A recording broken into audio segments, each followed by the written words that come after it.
debatimos y me cortáis el rollo en cualquier momento que queráis para aclarar cualquier cosa, porque voy a intentar ir lo más rápido posible señalando algunos puntos. Tenía una primera parte que os la ahorro porque de alguna manera el debate anterior ya lo ha suscitado, ¿no?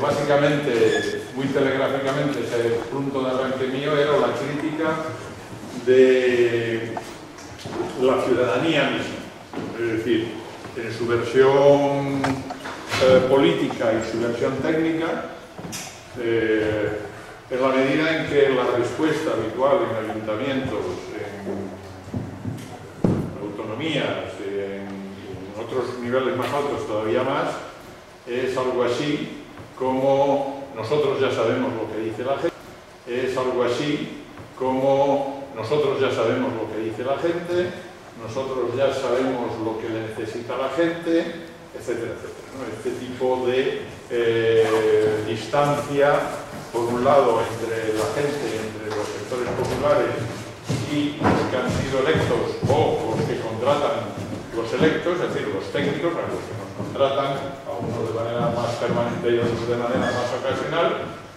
y normalmente hay eso. Entonces, ya hay un clima de cierta distancia.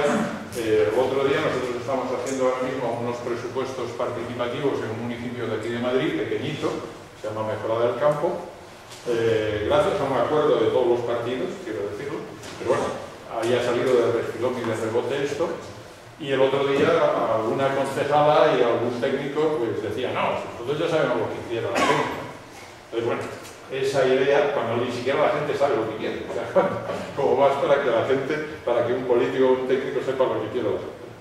Bueno, pues eso es una situación así, pero también diría, para ser autocrítico, ya que voy a hablar sobre todo de alternativas, que las asociaciones en general, y me refiero a ONGs, me refiero a asociaciones de vecinos y me refiero a sindicatos de una manera genérica, y salvando a honrosas excepciones, pues son también un sistema por el cual dentro de esa asociación se elige a su representante, que también por definición se acaba creyendo el cuento de que él sabe lo que sabe hacer.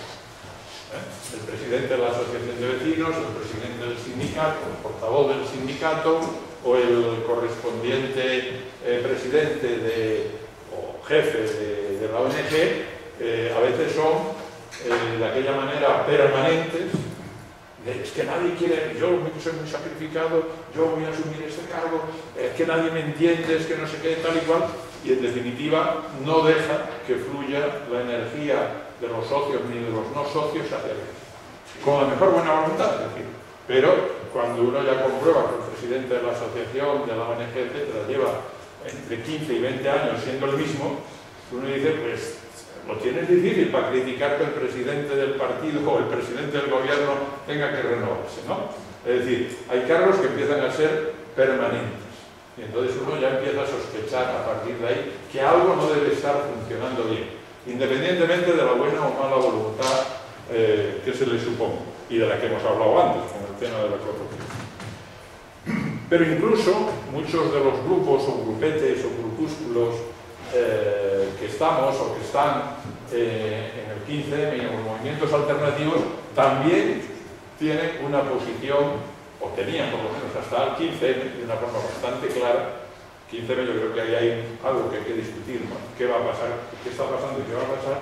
Pero tenían también una posición vanguardista en el sentido de yo ya sé cómo se resuelven las cosas, ocupando un determinado edificio, haciendo las campañas en determinado tema, sea muy importante o menos importante, que ahora, incluso dentro del 15M, vemos que resurge. Es decir, todas las semanas tenemos 3 manifestaciones, yo por lo menos me llegan del orden de 3 manifestaciones que son las más importantes a las que hay que acudir esa semana. Yo creo que esto implícitamente también está diciendo que no sabemos cómo piensa la gente normal de la calle. Y que nos creemos que todo el mundo son militantes y que todo el mundo tenemos que estar todos los días en manifestaciones, todos continuamente. Entonces yo creo que aquí hay un problema de fondo, es decir, diría, más de fondo que la corrupción, no porque la corrupción no sea importante, sino porque la corrupción seguramente es la punta del iceberg, la punta del iceberg que se lee, o que se llega a ver más en la prensa y en todas estas cosas que hemos estado. Pero la trastienda, que quedaba un poco por debatir en la conferencia anterior, creo que tiene que ver bastante con la estructura, no solamente la cultural española, o italiana, o brasileña, o venezolana, sino que tiene mucho que ver con la estructura en que nos hemos dado todos en el mejor de los casos. Por lo tanto, yo voy a empezar diciendo, en el mejor de los casos, en que no haya ninguna corrupción.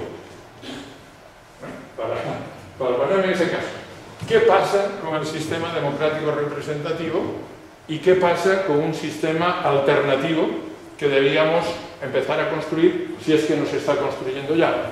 Por lo que ha dicho Jaime, efectivamente yo creo que hay lugares del mundo donde ya se está construyendo y que tienen las mismas características o tienen características muy parecidas, que son las que me gustaría analizar.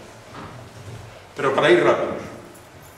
En principio, la gente vivimos en redes cotidianas, es decir, en redes de amiguetes, en redes familiares, en redes de trabajo, es decir, ahora se llama redes sociales a lo de Internet, pero le llamaríamos algo así como el tejido social. Es decir, todos tenemos del orden de unas 30 personas con las que nos relacionamos de una forma más cotidiana, que son las que configuran con nosotros y nosotros con ellas ese mundo que puede justificar o no la corrupción o que puede justificar o no determinadas decisiones que nosotros tomamos en la vida. Bien, esta gente, o estos nosotros, somos los que votamos. Al hacer ese acto de votación, reducimos la complejidad de nuestro mundo, las diferentes relaciones que tenemos en nuestra vida cotidiana, las reducimos a 2, 3, 4, 5, 6 opciones políticas. Se nos presentan. Esas 5 o 6 que salen votadas son las que llegan a los plenos municipales. Ya no llegan 5 o 6, ya llegan 3 o 4, o 2. Llegan a los parlamentos, ¿verdad? Y ahí tienen que aliarse entre ellos para tener mayoría. Si tiene mayoría absoluta no, pero si no tiene mayoría absoluta se tienen que aliar entre 2 o 3 de ellos para tener la mayoría. Por lo tanto, es otra reducción. Cuando ya han hecho esa alianza, esos parlamentos, esos plenos, hacen las leyes, de acuerdo con esas mayorías, que por lo tanto han ido reduciendo la complejidad de iniciativas y la complejidad de ideas que hay aquí a unas pocas, porque si no esto sería ingobernable. Cuando ya tenemos las leyes, hay un gobierno electo que las interpreta. Es decir, bueno, esta es la ley, pero dentro de la ley, o yo propongo una nueva ley, o yo la interpreto de esta manera a través de ¿qué? Reglamentos. La famosa frase, hagan ustedes las leyes y déjenme a mí los reglamentos. Otra reducción. Y en los reglamentos son los técnicos quienes al final los aplican. Es decir, el guardia que le pone la multa, el señor que está en la ventanilla, etc. Que a su vez lo interpreta. De tal manera que en todo este periplo, aquello que eran los ciudadanos y ciudadanas que deben mandar en el proceso, se encuentra que va habiendo como un embudo progresivo en donde al final estos técnicos dan unos servicios a esas redes cotidianas, a esas redes de vida cotidiana, desde el punto de vista de yo sé cómo es toda esa ley y ese reglamento y usted debe cumplir tal cosa. A lo que quiero llegar es a lo siguiente. ¿Quién manda aquí? ¿Son estos señores y señoras los que mandan en los técnicos y en el gobierno? ¿O es el gobierno y los técnicos quien manda en las redes de vida cotidiana? Si tú vas manejando tu auto y te para un guardia y le preguntas a gente, ¿por qué me ha parado usted? Es fácil que te conteste. Aquí las preguntas las hago. Si uno va a un examen en la universidad y dice, ¿qué preguntas va a poner usted en el examen? El profesor fácilmente te dirá, no, y las preguntas las hago yo. Es decir, Lo que quiero decir con esta relación entre el funcionario y el público es que el que manda es el que hace las preguntas, es el que marca la agenda, es el que delimita en qué campo nos estamos moviendo. Y el ciudadano, sea alguien que va a pagar los impuestos o que comete una infracción o que es un alumno o algo así, no le queda otra que aceptar esa regla, en las que él se supone que es el soberano, es decir, que él va a la universidad y paga unos impuestos y paga no sé qué para que le enseñe, pero que al mismo tiempo está pagando que le mande. ¿Me explico? Y que paga a un policía para que le ponga la multa porque él tiene una mayor capacidad objetiva que el otro. Y que en todos los procesos, al final, no está siendo soberano frente a todo este aparato. Y como sabemos que eso no funciona, que no acaba de funcionar, que todos sabemos que los que mandan son los de este lado, pues aparecen los jueces. En el caso de que los jueces no son electos, por cierto. Pero los jueces son los que, como esto va a tener abusos de poder, mejor ponemos a los jueces. Y como además los jueces ya no funcionan, o no funcionan tanto, ponemos a los medios de difusión para que señalen que es un galangarín y no sé qué. Es decir, tenemos un tipo de democracia, por el cual, por cierto, algunos de los que estamos aquí, los más veteranos, hemos luchado para que hubiera. O sea, que no tenemos una mala opinión en principio de que haya una democracia representativa y una democracia electoral frente a una dictadura. Pero tenemos una democracia que lo que nos está planteando es cómo controlamos cada 4 años que esto no se nos vaya de las manos. Es decir, una democracia desconfiada. No confiamos en la ciudadanía, sino que confiamos en este embudo donde gobierno y técnicos, y si fallan jueces, sean los que nos controlan. Eso es a lo que hemos llegado. Es decir, frente al sistema dictatorial, al sistema de monarquía absoluta, frente a los sistemas de poderes no controlados, por lo menos cada 4 años controlemos, por lo menos que haya unos jueces que controlan, por lo menos que haya alguien que controla. ¿Por qué desconfiamos del propio sistema? Y desconfiamos por el propio sistema, después por lo que hemos hablado. Por lo tanto, el sistema alternativo debería basarse en un principio, desde nuestro punto de vista, los que trabajamos estas cosas, contrario.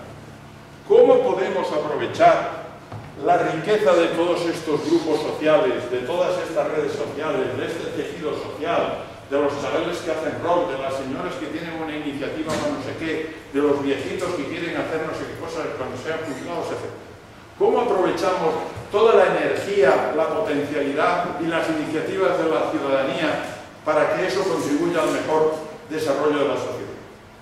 Esa es la pregunta, que es la pregunta contraria a cómo este tipo de tejido asociativo, como este tipo de tejido no asociado, que está por ahí disperso, no sabe mucho y tenemos ciertas desconfianzas hacia él, mejor que los gobernantes y los técnicos sean los que decidan a través de este sistema representativo, que es el menos malo, pero que como es el menos malo, pues se justifica. Lo que trato de demostrar es que hay sistemas mejores y que no es el menos malo. Hay otros menos malos que ese, que serían los de la democracia de base, democracia participativa, etcétera, etcétera, etcétera, que es en lo que quisiera entrar. Para ello, en la parte de abajo, esos mismos ciudadanos y ciudadanas se organizan en colectivos, en grupos, en asociaciones. Algunos de los vicios ya los hemos visto ahí, que en general son vicios copiados de lo de arriba. Organizan coordinadoras, reclaman la participación. Los técnicos muchas veces acaban hasta las narices, algunos técnicos lo podrán confirmar, de los políticos correspondientes, y prefieren trabajar muchas veces más con la ciudadanía que con los propios gobernantes. En muchos de los ayuntamientos donde hemos trabajado, presupuestos participativos, agendas locales 21, ¿cómo se llama esto?, planes comunitarios y de distintos sistemas participativos, Al cabo de un tiempo los técnicos dicen, mira, al final la gente del barrio, la gente del pueblo es mucho más sensata que el político este que tengo aquí al lado. Y prefieren acabar trabajando con los colectivos de gente mucho más sensata, que piden cosas y que es más gratificante para el propio técnico ese trabajo, que el concejal de turno que viene con una idea que se le ha ocurrido por la noche, o que le han dicho en el partido, o que ha oído en otro municipio en el congreso no sé qué, y que dice, oye, hay que hacer eso aquí, no sé qué. El técnico dice, pero este está loco, ¿de dónde ha sacado esto? Pero claro, entonces el técnico más o menos se reviste de paciencia y aguanta de alguna manera al concejal o al alcalde de turno con esta reunión. Por lo tanto, los técnicos muchas veces, por áreas, lo que plantearían sería a ver cómo nos coordinamos, a ver cómo hacemos un plan integral del municipio, a ver tú que estás en la policía y tú que estás en servicios sociales y que trabajáis con las mismas familias, unos dándole porrazos y otros dándoles ayudas, a ver si no ponemos de acuerdo, porque esas familias son las mismas, para que uno no le dé tanto porrazos y el otro no le dé tantas ayudas muchas veces. Que son cosas tan simples como esa, pero que no se pueden coordinar, porque uno depende del concejal tal y el otro depende del otro concejal. Y como los dos concejales no se llevan bien, porque los dos quieren ser el siguiente alcalde, pues no hay manera. Total, que los técnicos sí quisieran coordinarse muchas veces y tener participación, la gente intenta, algunas, poca gente, intenta hacer coordinación y participación, y ahí hay un modelo, unas vías, hay una serie de vías que pueden desarrollar formas alternativas sobre el principio de no tanto cómo controlamos a estos que están por ahí arriba, que se nos escapan sistemáticamente, sino cómo aprovechamos la energía de la gente de abajo. Y ahí le ponéis lo que queráis, clases trabajadoras, ciudadanía, género, jóvenes, mayores, lo que queráis. Habría que entrar en ese debate, pero no es el momento, me parece. La clave es quién hace la pregunta y qué campo estamos delimitando en un caso y en otro. Eso quiere decir también que no es incompatible lo uno con lo otro. Es decir, mientras seguimos con un sistema de democracia representativa con esas limitaciones que hemos dicho, existen otras posibilidades de ensayar durante años, yo diría incluso durante décadas, seguramente, porque desde los 80 y tantos, en el caso de Villa El Salvador, desde el año 70, ya se vienen desarrollando experiencias alternativas. Y ese tipo de experiencias alternativas, con otra lógica de esta que digo de por abajo, están demostrando muchas veces una eficiencia y una eficacia democrática, participativa y por lo tanto con algunos resultados prácticos, económicos y políticos, algunos nada más, que van desbordando a, es una palabra que como veis me gusta mucho, a el otro sistema. Entonces, pueden estar en paralelo, de alguna manera, y en la medida en que el sistema participativo funciona para la ciudadanía, va dándole la alternativa. Lo cual quiere decir que a lo mejor nos tiramos décadas con este ensayo-error, pero posiblemente, depende de la capacidad que tengamos de hacerlo, puede acelerarse más o menos.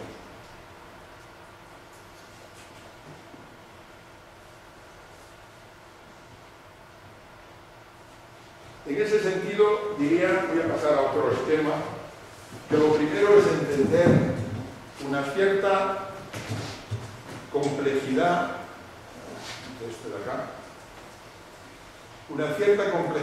de la sociedad. Lo que nos interesa, a algunos por lo menos, a ver, esto que, se prende, no se prende.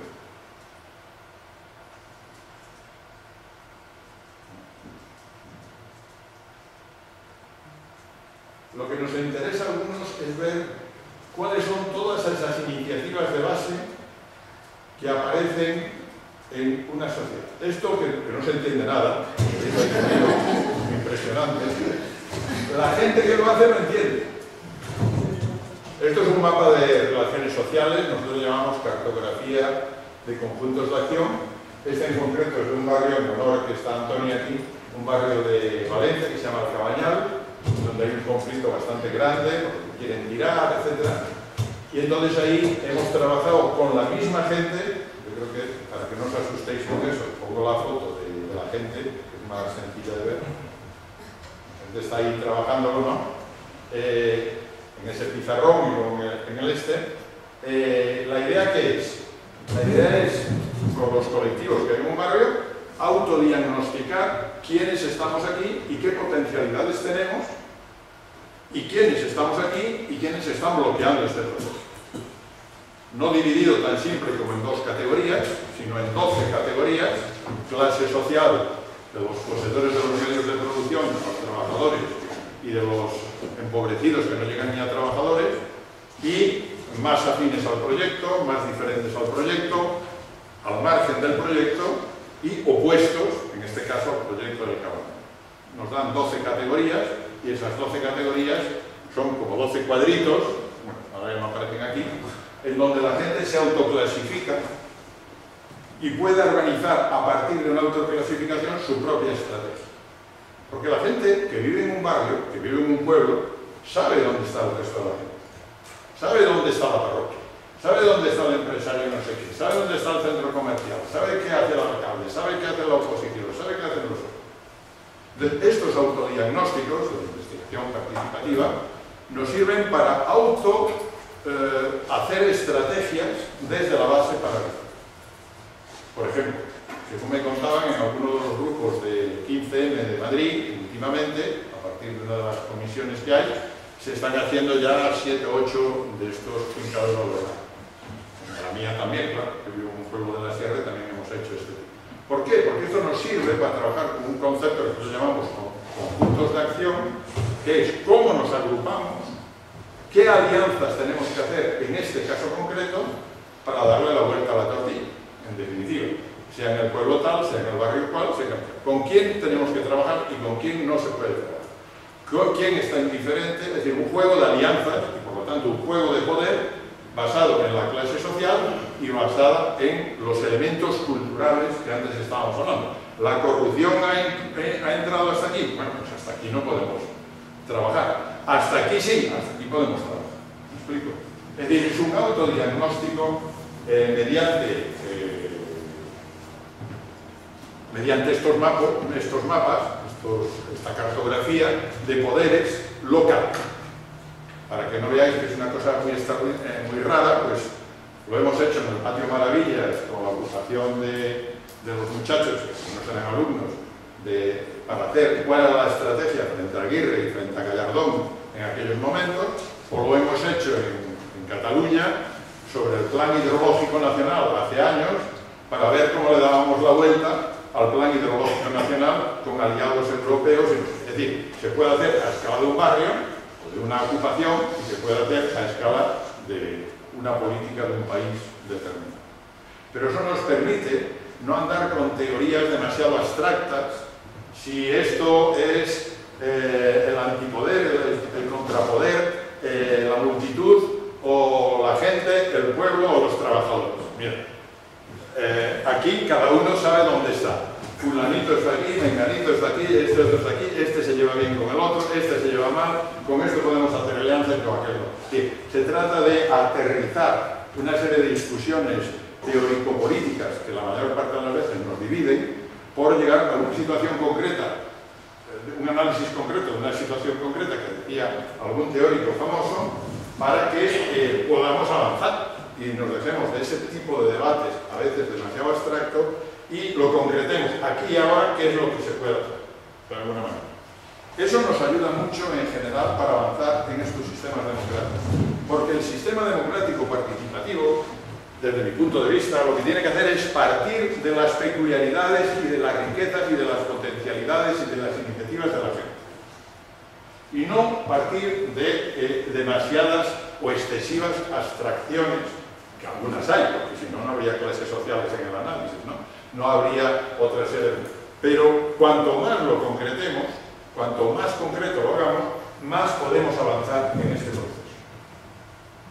Bueno, esto como ya os ha asustado con esos mapas, puedo pasar a otra cosa que sea un poquito más...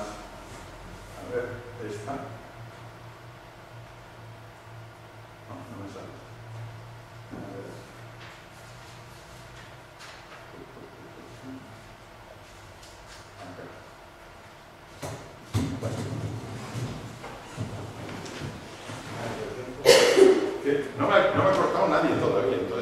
gustaría que alguien me dijera algo para romper. Bueno, vamos. En este plano, así, estaba ya cayendo mucho en el pragmaticismo del plan. Esto no es una cosa que se nos haya ocurrido a nosotros solos, un buen día por ahí, sino que esto tiene que ver mucho con varios de los debates teóricos, académicos, incluso porque estamos en la universidad, que estamos llevando con distintas cosas. Por ejemplo, si uno agarra a Vandana Shiva y uno tira del concepto ecofeminista que ha tratado de desarrollar esos movimientos de mujeres, uno encuentra que para ellas la democracia debe ser algo así como un bosque o algo así como un ecosistema. Es decir, es la misma idea. Cómo el ecosistema aprovecha una selva, por ejemplo, un bosque, no solamente los grandes árboles, no solamente los grandes animales, sino que las gotas del agua del rocío también funcionan como un elemento central de ese ecosistema. Los mosquitos o las bacterias, incluso las que no se ven, son fundamentales para que ese ecosistema funcione. Es decir, dentro de un ecosistema, todos los elementos tienen su función y en la medida en que se aprovecha cada elemento del ecosistema, el ecosistema se enriquece y sale adelante a pesar de que haya plagas o que haya corrupciones, como decíamos antes. Porque tiene fortaleza en sí mismo para defenderse. Porque todos los elementos están contribuyendo a esto.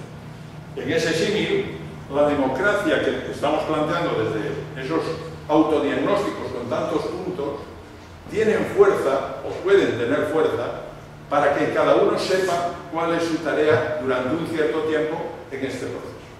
En ese sentido, esa lógica o esa teorización de Vandana Shiva nos sirve para eso. Nos sirve la teorización de Boaventura Santos sobre las ausencias y las emergencias. Es decir, hay muchas cosas que están invisibilizadas en nuestra sociedad. Las ausencias de las mujeres, de los niños, de los viejos, de sectores empobrecidos o de sectores trabajadores marginados, etc.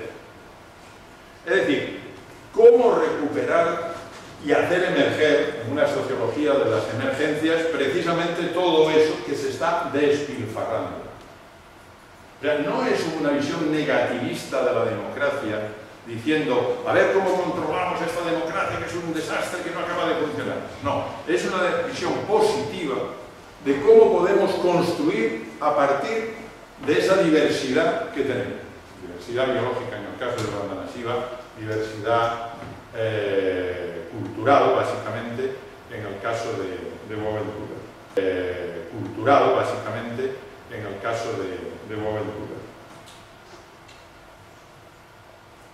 Más gente. Bueno, el maestro compañero y maestro que hemos tenido en la Facultad de Sociología, Jesús Ibáñez, que planteó muchas de estas cuestiones en el sentido, avanzando un poco más, creo yo, en el sentido de que no se trata solamente de criticar al poder, a ese poder que nos impide esta creatividad de todos estos conjuntos de acción, de toda esta creatividad, de todos estos conjuntos de acción, de toda esta diversidad que está por ahí abajo y que se puede concretar, que no es una multitud genérica e indeterminada. Y es que al poder hay que buscarle las contradicciones. No vale con decir es malo, es negativo, es capitalista, nos explota. Yo creo que hay que hacer un análisis, lo que él llamaba la reversión, que va más allá de la revolución, en el sentido de que en la revolución a lo mejor lo que hacemos es cambiar al que manda, pero no cambiar la estructura de poder. Y en la reversión entras a poner en cuestión esa estructura de poder. O puedes entrar a hacerlo. Es decir, no solamente enfrentarte con el que te pueda estar oprimiendo en la empresa, por el Estado, el gobierno, sino cómo darle la vuelta, a veces incluso con argumentos que están utilizando, desde la hipocresía de que los denuncian y no los cumplen. Desde la hipocresía de los poderes en que dicen, no, si esto es por bien de todos, si yo soy el más participativo, si yo ya escucho a la gente, sí, esto los alcaldes lo dicen, todos los alcaldes de España que yo conozco quieren ser el más participativo de España, hasta que le pones el plan concreto. Y cuando le pones el plan concreto, no, pero yo me tengo que enterar antes que la gente, ¿eh? No, pero fíjate que aquellos son unos sinvergüenzas, aquellos no les des participación. Entonces, cómo en esas contradicciones que manifiestamente tiene el poder y que desde las universidades, desde los profesionales, tenemos, creo yo, la obligación de analizarlas para darles la vuelta, se puede revertir ese poder, y en eso creo que el 15M ha hecho ejercicios prácticos, que no teóricos, muy interesantes. Si el poder te va a acusar, por ejemplo, de que sois una banda de jóvenes ¿cómo le diría yo? Perroflautas, lo más característico, de esos ocupas que van con greñas y que no sé qué, que llevan una coleta aquí, que se ponen chalecos y cosas de esas. A lo mejor lo que tiene que hacer el movimiento, como hizo en Sol, es, no, aquí vamos a barrer todos los días solo. Aquí vamos a darle de comer a los que no tienen que comer en Madrid, con esta, ya que la señora que está en ese palacio de enfrente no les da de comer. Aquí vamos a comportarnos tan cívicamente que vamos a desautorizar por dónde nos está viniendo la campaña de información de los medios oficiales, digamos, en contra del movimiento. Es decir, ser lo suficientemente astutos y no solamente lo suficientemente valientes para saber darle la vuelta a los argumentos que te van a caer del sistema en todo. Es que ustedes son antisistema. Como dijo una chica muy acertadamente, nosotros no somos antisistema. El sistema es anti nosotros. Que parece un juego de palabras, pero no es solo un juego de palabras. Es ejercer esa forma de darle la vuelta desde dentro a esos argumentos del poder. A mí me parece que esa lógica de la reversión y del desborde es, entiendo yo, superior a una lógica que estábamos manteniendo muchas veces reforma-revolución, como si fueran como si fueran antagónicas, cuando en la práctica muchas veces van más juntas de lo que parece, y el problema no es tanto que yo sea reformista o que tú seas revolucionario, cuanto el problema es más cómo desde las bases sociales desbordamos a los poderes, incluidos los nuestros. Bases sociales desbordamos a los poderes, incluidos los nuestros. Y a eso es a lo que voy a ver. Vamos de tiempo. Bien. Algunos más. Hay un debate que a mí me ha parecido muy interesante entre Holloway y Michael Rowe con su primer libro. No, el de Michael Harris es el último. El que ha salido últimamente en el Viejo Topo es un... el de Michael Harris es el último. El que ha salido últimamente en el Viejo Topo es un debate entre Holloway y Michael Harris. Está interesante también sobre esto del poder, ¿no? Que llegan a algunos compromisos, ¿no? Llegan a algunos compromisos al menos superficiales. A mí el que me interesaba no solamente ese, porque parece más superficial, hay uno del primer libro de Holloway con Holloway, en donde discuten esas otras cosas, si puede haber hacedores o poderes potenciales, que como veis estamos recogiendo aquí, con poderes de dominación, y cómo el poder dominación y el poder hacer, el poder creativo, se pueden articular entre sí. A mí me parece que hay tanto desde el punto de vista práctico, que es de donde yo básicamente razono, como desde el punto de vista teórico, hay que superar eso. O sea, hay que superar todo es revolucionario, poder creativo, hacedor, alternativo, o todo es poder dominación, poder del Estado y hay que estar en el Estado para poder cambiar las cosas. En este caso, las democracias participativas, las democracias de base, creo que abren una vía que va más allá de eso. Claro que es un debate, claro que es un problema, pero es un debate que se ve superado en la práctica por estas otras experiencias que utilizan lo uno y lo otro al mismo tiempo. Y en eso, Lewis, creo yo, tienes bastante razón. Todos los poderes creativos, al mismo tiempo, son poderes que se tienen que imponer de alguna manera a otra gente. Y al revés, muchos poderes, para que ser creativos, tienen que venir apoyados, en algunos casos, por iniciativas que vienen de grupos más reducidos, incluso de grupos de los presupuestos participativos de Porto Alegre arrancan desde el gobierno municipal, no arrancan desde la base. Eso sí, un tipo de gobierno municipal determinado. Eso también es verdad. Luego, cuando se pelean los del gobierno municipal de Porto Alegre, en sus internas del PT, acaban perdiendo, claro. Pero eso es el mal tradicional de toda la izquierda desde siempre. Pero no hay tanta contradicción entre poder creativo y poder de dominación, sino que hay todo lo que destruye crea. Es decir, aquí tendríamos que traer una cuestión filosófica que va un poco más allá de la dicotomía. Es decir, si yo me quedo o esto es lo bueno o esto es lo malo, ya estamos en una metafísica de estos son los buenos, estos son los malos, maniquea, etcétera, que avanzamos. Desde una concepción dialéctica más profunda que la de Hegel, entiendo yo, y más profunda que la occidental, la que sobre todo en los países orientales han desarrollado más, creo que se entiende estas contradicciones tan occidentales, pero lo curioso es que cuando nosotros esto lo hacemos con la gente de los barrios, esto es de un barrio de Málaga, para que vean ustedes que no estoy inventando, no me estoy yendo a Oriente por casualidad.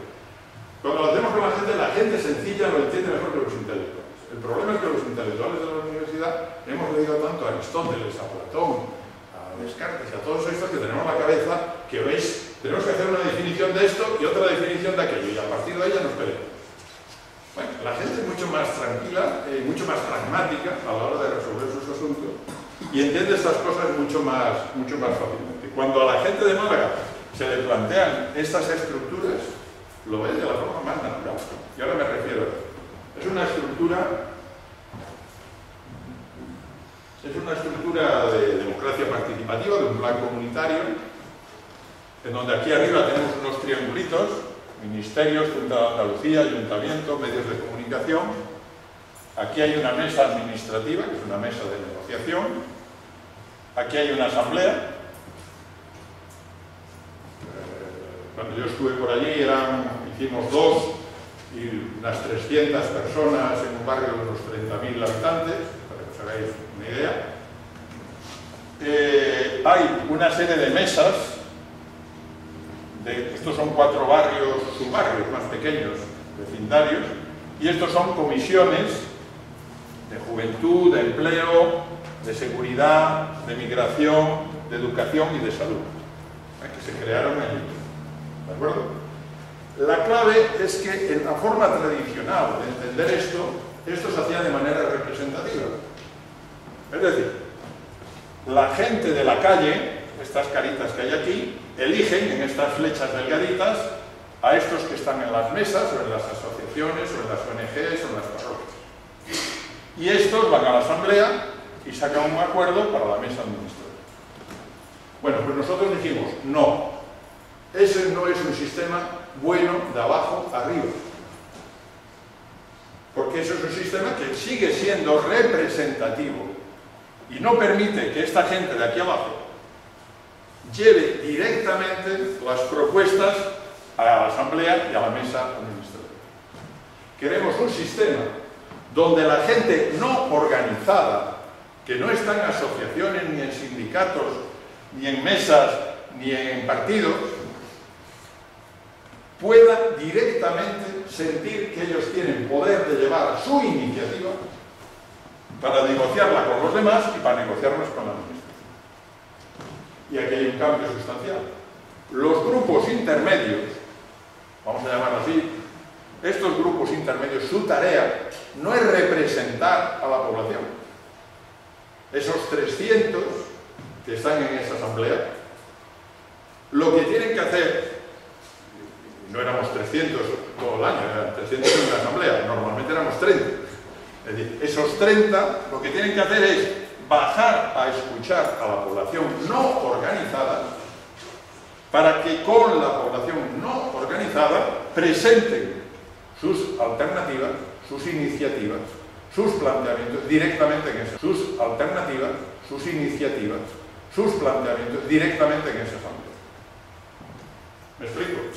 O sea, el presidente de la ONG, el presidente de la asociación de vecinos, el cura párroco, la señora que hace caridad, el jefe del equipo de fútbol, el patriarca gitano y quien sea, no viene usted en representación de. Usted me reúne con un grupo de aquí abajo, de señoras, de jóvenes, de no sé qué, tal y cual, hacen un proyecto, tienen una iniciativa, y con esa iniciativa directamente se van a la asamblea. Allí coordinamos todas las priorizamos cuáles son las claves y con esas nos vamos a la administración. Es más, le decimos al señor alcalde, haga el favor de no recibir individualmente a ninguno de estos. Porque si usted recibe individualmente a alguno de estos, vamos a suponer que hay corrupción o que hay corrupción. Porque la clave de la corrupción y de las corruptelas está en los despachos. En las entrevistas privadas, en el bar, en el despacho, en el pasillo, en donde sea. Entonces queremos transparencia para eso. Y fijaros bien, esto no lo decimos en plan izquierdista. El Banco Mundial en algún momento ha reconocido que Porto Alegre es el mejor sistema contra la corrupción, dicho públicamente. Luego hace lo que le da la gana. Pero dicho públicamente, esto lo ha firmado el Banco Mundial. El alcalde que nos recibió y que se negó a recibir a estas por separado es el alcalde de Málaga. Cosa que algunos alcaldes de izquierda no lo han hecho nunca. En un caso extremo, cuando le propusimos que esto se fuera para todo Málaga, dijo que ni de broma, porque aquí podía haber muertos. Y como podía haber muertos y eso le iba a afectar a su campaña electoral, concedió que aquí diéramos democracia participativa. En estos momentos estamos haciendo un sistema en mejorada del campo y no lo estamos haciendo en Rivas hacia Madrid. Lo digo para que se quede todo el mundo claro. A pesar de que en Rivas hacia Madrid, en San Fernando de Henares, donde gobierna un alcalde íntimo amigo mío, etc., se supone que llevan desde el año 96 en su programa electoral que hay que hacer presupuestos participativos. Entonces, a lo que vamos es a que esto no es necesariamente una medida izquierdista de un partido determinado o de una corriente determinada, sino que es algo que lo puedes entender y que se puede organizar más allá de la situación en ese sentido ideológico. Claro que habría gente que, si piensa bien, entraría en contradicción con su ideología. Evidente. Pero es algo... Sí, gracias. Menos mal que alguien me interrumpe. Es que no puedo entender entonces qué función tienen las dos mesas que hay ahí. Porque está la asamblea primitiva de abajo de todo y la de arriba. No, lo de abajo no es una asamblea. Lo de abajo es cada quien en su casa con su pandilla de amigos. ¿Y qué función tienen las mesas sectoriales? Preparar el trabajo de la siguiente forma. Escuchar a esta gente de aquí abajo, apoyarles en que hagan propuestas y acompañarles a que las lleven a la asamblea. ¿Me explico? Hay un grupo que nosotros le llamamos grupo motor, que es el que mueve todo esto, que suele ser un grupo entre vecinos y técnicos.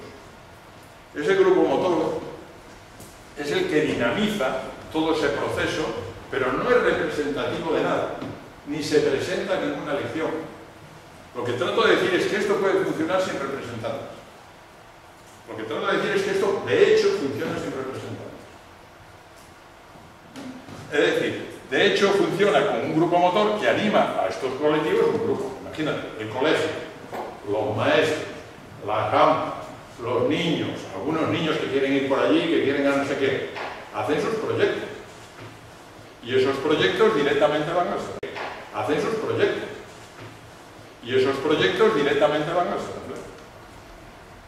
Los de seguridad, que era lo más complejo, un barrio muy conflictivo, con posibilidades de muertes, con violencia y todo eso. Bueno, ahí había vecinos, ahí nos sentamos con la policía, con nosotros, con nosotros, y a ver, ¿qué tipo de iniciativa vamos a poner esto?